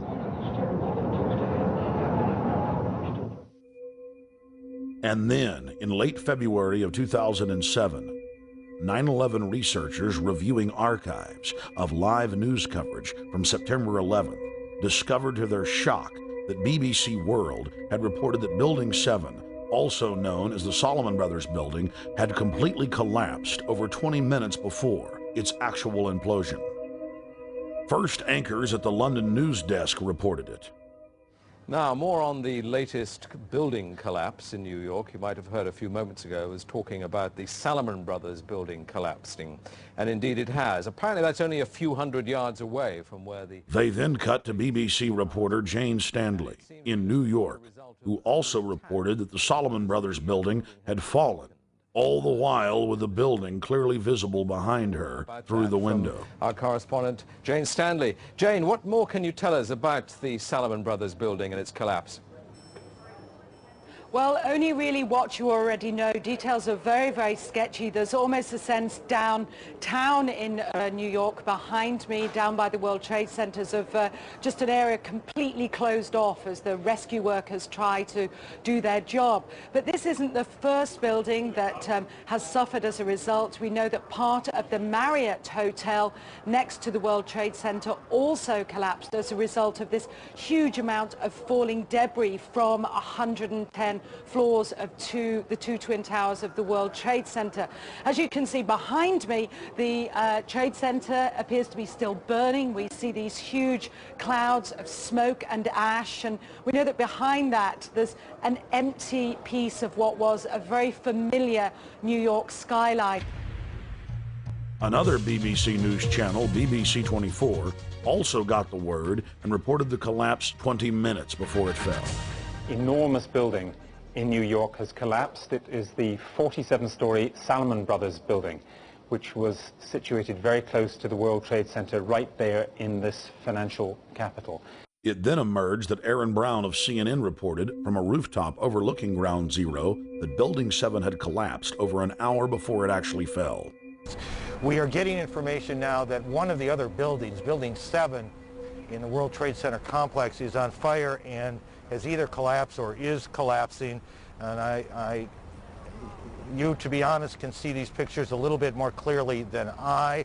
But building number 7, one of the buildings in this very large complex of buildings that is the Trade Center, there were, and that is the right way to put it, there were the two towers, but then there are a number of support buildings around it, and now we are told that there's a fire there, and that building may collapse as well, as you can see. We can see as we look now back downtown, we can see the billowing smoke. CNN and BBC's reports conclusively prove media prior knowledge and false start scripting of Building 7's controlled demolition. Couple that with hundreds of police, firefighters, and rescue workers stating that they were told to get back from 7 because it was going to be brought down. There can be no doubt that Building 7's destruction was an orchestrated inside job. 9/11 was just one salvo in an ongoing war against the free peoples of the planet. It's all part of their terror storm. Pentagon war planners now publicly admit that 90% of their battle plans are psychological versus physical. The information war has taken the place of aircraft carriers, fighter bombers, and Abrams M1A tanks. And you, the population of the planet, are the target. Put simply, modern warfare is all about selling the population to love its own enslavement. The elite are waging war on the people. Edward L. Bernays is regarded by many as the father of public relations. He was born in Vienna, Austria. Bernays was the nephew of Sigmund Freud. Bernays pioneered the use of psychology and other social sciences to design public persuasion campaigns. He published several scholarly works still used in universities worldwide today. On page 71 of his book Propaganda, Bernays wrote, "If we understand the mechanisms and motives of the group mind, is it not possible to control and regiment the masses according to our will without their knowing about it?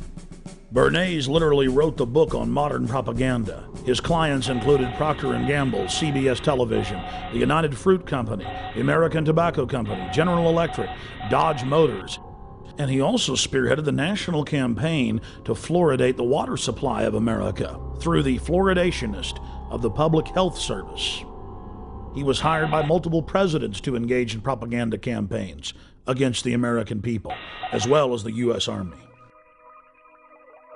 Another quote from his book, Propaganda: "The conscious and intelligent manipulation of the organized habits and opinions of the masses is an important element in democratic society. Those who manipulate this unseen mechanism of society constitute an invisible government, which is the true ruling power of our government. We are governed, our minds are molded, our taste formed, our ideas suggested, largely by men we have never heard of." Nazi propaganda minister Joseph Goebbels publicly praised Bernays on many occasions and stated that Bernays' work was the blueprint used by the Nazis to seize control of the Reich.